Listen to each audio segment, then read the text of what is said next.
वालेकुम वरहमतुल्लाहि वबरकातुहू। मैं हूं मोहम्मद फ़ारूक भट्ट। मेरा और आपका मुश्तरका यूट्यूब चैनल थिंक पैटर्न्स।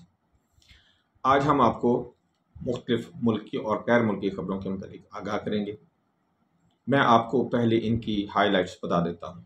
आज हमारे पास 7 खबरें।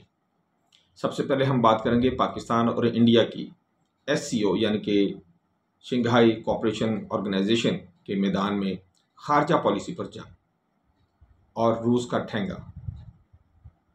नंबर 2, पाकिस्तान एयरफोर्स को मिलने वाले नए तैयारे। नंबर 3, ट्रंप का यू टर्न जीतना, ट्रंप का यू टर्न। नंबर 4, मगरबी मीडिया आयतुल्लाह खामिनाई और उनके बेटे की शहादत का दावा कर रहा है। नंबर 5, सुपर खाद की सप्लाई बंद कर दी गई है। जी हाँ, सुपर खाद की सप्लाई बंद कर दी गई है। हम ये जानेंगे ये किस मुल्क को की गई है और कब से की गई है। फिर नंबर 6, गज़ा में जंगबंदी का ऐलान होने जा रहा है। ये जंगबंदी कब होगी और इसकी शराइत क्या होंगी, इंशाल्लाह इसके मतलब भी हम आपको इतला देते हैं। और नंबर 7, इसराइल में अजीबोगरीब कुछ पोस्टर्स लगे हैं। ईरान इसराइल की जंग के बाद इन पोस्टर का लगना बड़ा ही एक अजीब और मानीखेज काम है। सबसे आखिर में हम इन पोस्टर्स के मुतालिक भी आपको आगाह करेंगे। चलिए हम चलते हैं पहली खबर की तरफ। पाकिस्तान और इंडिया की खारजा पॉलिसी में जंग। कहाँ? मैदान है शंघाई कोऑपरेशन ऑर्गेनाइजेशन का चीन में। SCO का आपको जानते हैं कि जितनी भी ऑर्गेनाइजेशंस होती हैं, जब भी इनका इजलास ख़त्म होता है, इनकी मुशावरत के बाद एक मुश्तरका एलामिया जारी किया जाता है, जिसमें तमाम ऑर्गेनाइजेशन में शामिल लोग जो हैं वो मिलकर एक एलामिया तैयार करते हैं और उस पर साइन करते हैं और उसका फिर ऐलान किया जाता है। लेकिन कुछ मुल्क ऐसे हैं जो हमेशा अपनी मनमानी करना चाहते हैं। जाहिर है शंघाई कोऑपरेशन ऑर्गेनाइजेशन में ढेरों मुल्क शामिल हैं, लेकिन इंडिया का ख्याल ये था कि जी कोई बहुत ही ज़्यादा जिसे हम कहें एक ऐसा बच्चा जो ज़िद्दी बच्चा होता है कि मैं तो एक ज़िद्दी बच्चा हूँ और ऑर्गेनाइजेशन को मेरी हर बात माननी चाहिए। और इन्होंने पूरी कोशिश की कि जो पहलगाम में जो फॉल्स फ्लैग इन्होंने ऑपरेशन किया है उसको किसी तरीके से शामिल करके पाकिस्तान की बुराई की जा सके।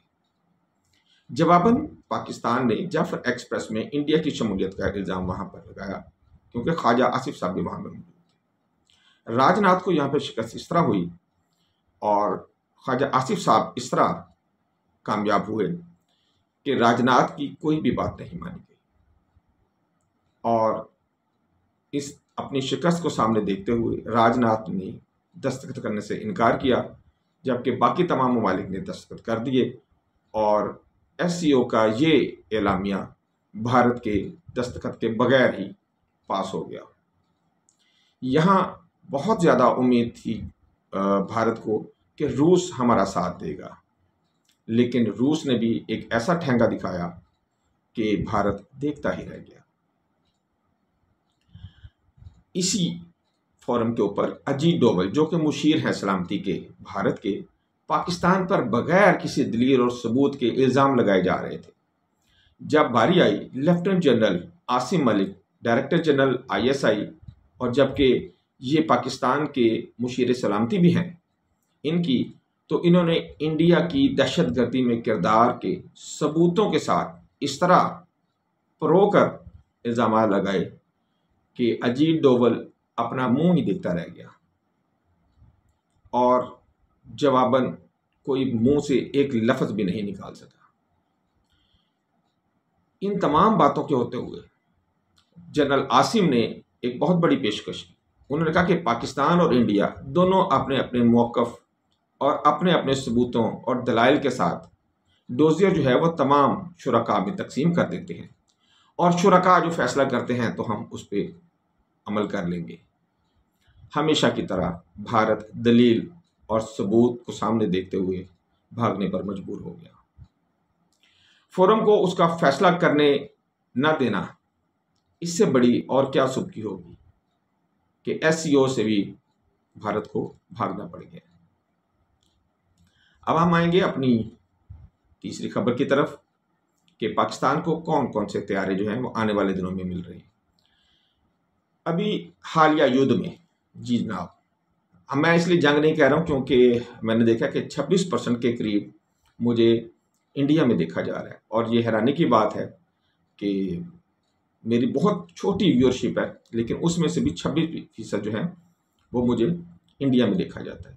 तो मैं इसलिए कोशिश करता हूँ कि इंडिया के हवाले से भी कुछ ना कुछ अल्फाज का इस्तेमाल कर लिया जाए। वो भी हमारे भाई हैं, बस ज़रा इस तरह के भाई हैं कि लातों के भूत हैं, बातों से मानते नहीं हैं। उम्मीद है कि इंशाल्लाह जल्द ये बातें भी मान जाए। बहरहाल हम आएंगे पाकिस्तान को। आप जानते हैं कि J-35 के 40 तैयारे मिलने जा रहे हैं, और जिनकी पाकिस्तान में आमद सुनने में ही आया है कि अगस्त से स्टार्ट हो जाएगी। ये तो सबने सुन रखा था। अगली खबर जो है वो पाकिस्तान के उन तैयारों के मुतालिक है जिन्होंने इंडिया के 7 तैयारे मार गिराए। जी हाँ, मेरे और आपके, हम सब के J-10C का एडवांस वर्जन पाकिस्तान को मिलने जा रहा है, और जिसके 50 तैयारे पाकिस्तान को मजीद दिए जा रहे हैं। इसी तरह तुर्की के 5th जनरेशन तैयारे कान जो है उन पर भी बहुत तेज़ी से काम जारी है, और इंशाल्लाह 2028 तक कान भी जो है वो पाकिस्तान की फोर्स में शामिल हो सकता है। आपको ये जानकर खुशी होगी कि पाकिस्तान 4.5++ जनरेशन के जो तैयारे हैं वो खुद भी तैयार कर रहे हैं, जिनका नाम PFX रखा गया है। इंशाल्लाह जल्द ही ये भी मंजर आम पर आने वाले हैं। अब हम चलेंगे ट्रंप के U-टर्न की तरफ। कल तक नेतन्याहू को ट्रंप गालियां बक रहा था। 2 दफ़ा सरेआम इसने गालियां बकी हैं नेतन्याहू को। आज इस्राएली निज़ाम अदल को ट्रंप ने धमकी दे दी है कि नेतन्याहू के खिलाफ कोई फैसला न किया जाए। जी जनाब, हैरानी की बात है या नहीं? एक दूसरे मुल्क का निज़ाम अदल, जिसको अमेरिकन सदर जो है वो ये कह रहा है कि तुम अदल ना करो, और नेतन्याहू पर जितने मुकदमात हैं उसमें से इसे खलास करो, इसकी जान छुड़ा दो। हैरानी की बात है, और इस चीज़ में भी कोई शक नहीं है कि हो सकता है आने वाले दिनों में इस्राएली सदर जो है वो बिन्यामिन नेतन्याहू को तमाम इल्ज़ामात से बरी कर दे। कल तक यही इसराइल था जो अमेरिका को डिक्टेट कर रहा था, और आज ईरान से मार खाने के बाद इसके हालात ये हो गए हैं, और ये इस नहज पर पहुंच गया है कि आज अमेरिकी सदर हुक्म देकर इसराइल से अपने हुक्म मनवा रहे हैं। इसराइली वज़ीर-ए-आज़म नेतन्याहू अपने आप को बचाने के लिए इस हद तक गिर जाएंगे और अपने मुल्क के निज़ाम अदल को इस हद तक गिरा देंगे, इस बात का तसव्वुर भी मेरे ज़हन में नहीं था। बहरहाल क्या कह सकते हैं कि जब इंसान गिरने पे आता है तो वो फिर इतना गिर जाता है कि जैसे अल्लाह रब्बुल इज़्ज़त ने फरमाया कि असफल साफिलीन के वो दर्जे में चला जाता है, और ये पाताल की तहों में जा गिरा है कि इसने अपने मुल्क की ना तो इज़्ज़त का ख्याल किया नेतन्याहू ने, ना निज़ाम अदल का, ना ही अपनी आवाम का। ट्रंप का इसराइली निज़ाम अदल को धमकी देना इसराइल की ईरान से शिकस्त से भी बड़ा एक धचका साबित होगा। अगली खबर आयतुल्लाह खामिनाई और उनके बेटे की शहादत के मुतालिक मगरबी मीडिया, बार बार कुछ मगरबी मीडिया जो है वो आयतुल्लाह खामिनाई और उनके बेटे की शहादत का दावा कर रहा है। मगरबी मीडिया के मुताबिक किसी भी जश्न फतह में आयतुल्लाह खामिनाई ने या उनके बेटे ने शिरकत नहीं की, तो इससे उन्होंने मुराद ये लिया है कि इन दोनों को खुदा न खास्ता शहीद कर दिया गया है। जबकि मेरे और आपके और हम सब की जो गुमान है वो ये है कि आयतुल्लाह खामिनाई बिल्कुल तंदुरुस्त, सेहतमंद और महफूज हैं, और एहतियात का दामन हाथ से नहीं छोड़ रहे, और मगरबी मीडिया जो उनको मंजर आम पर लाकर शिकार बनवाना चाहता है इसराइल का, उनकी बातों में आयतुल्लाह नहीं आ रहे और उन्होंने अपने आप को महफूज रखा हुआ।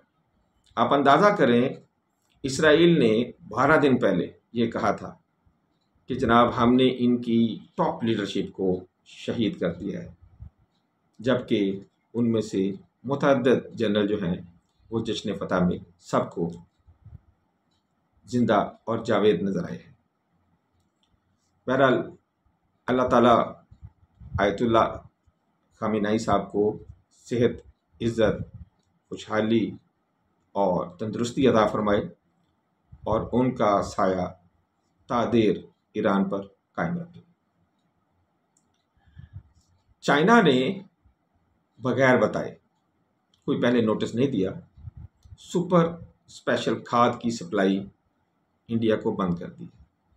पिछले 6 माह में तकरीबन 1.5 लाख से 2 लाख टन की जो खाद है, ये स्पेशल जो खाद है, ये इंडिया ने दरामद की थी, जबकि पिछले 1 माह से मज़ीद खाद देने से चीन ने इनकार कर दिया।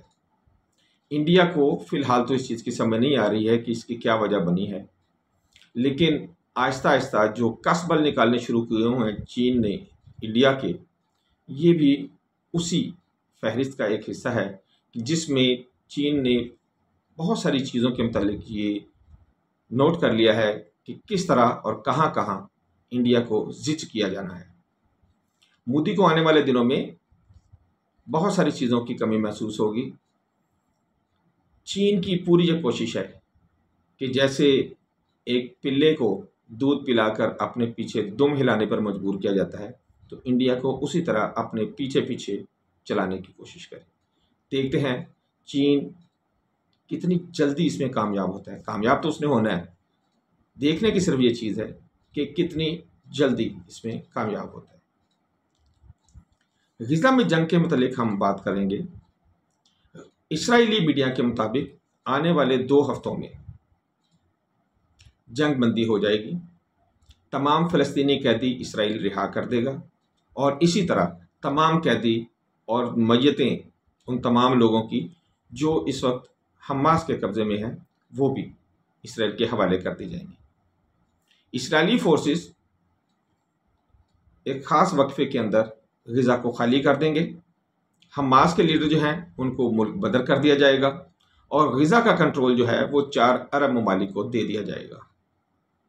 अब देखते हैं कि इस खबर का क्या नतीजा निकलता है। इस तरह की बहुत सारी खबरें ये इस्राएली मीडिया उड़ाता रहता है। इन हालात में जो कि अभी हमें नज़र आ रहे हैं, ये कुछ करीने क्यास भी लगता है कि जितनी मार इस वक्त इसराइल को पड़ गई है, फ़िलहाल तो उसे अपने अंदर ही बहुत सारे काम करने की ज़रूरत महसूस हो रही है और उम्मीद है कि इंशाअल्लाह बहुत जल्द ग़ज़ा में अमन और सुकून होगा और अल्लाह ताला ग़ज़ा के लोगों को अमन, सुकून, खुशहाली और खुशबख्ती नसीब फरमाए। इसराइल में लगे कुछ पोस्टर्स, जी जनाब, इसराइल के दारुल हुकूमत तल अवीव में कुछ अजीबोगरीब पोस्टर्स नज़र आ रहे हैं। इन पोस्टर्स के ऊपर अजीबोगरीब बात यह है कि जिन अरब मुल्कों ने इनको इसराइल को तस्लीम नहीं किया, उनके लीडरों की तस्वीर इन पे लगी हैं और साथ ये मेंशन किया गया है कि अब्राहम अकॉर्ड के मुताबिक ये मुल्क भी अब इसराइल को तस्लीम करने जा रहे हैं जनाब। और इसमें सबसे बड़ी खबर ये है कि सऊदी अरब जो है वो इसराइल को तस्लीम करने जा रहा है। आप और मैं जानते हैं कि सऊदी अरब ने ये कहा है कि जब तक एक आज़ाद और एक खुद मुख्तार अलग से फ़लस्तीनी रियासत नहीं बन जाती, तब तक हम इसराइल को नहीं मानेंगे। तो क्या इसराइल फ़लस्तीनी रियासत के क़याम में मुत्तफ़िक हो गया? आने वाली ख़बरों में इंशाअल्लाह हम इस पर बात करेंगे। अल्लाह ताला आपका, मेरा और हम सब का हामी नासिर हो। अस्सलामु अलैकुम व रहमतुल्लाहि व बरकातहू।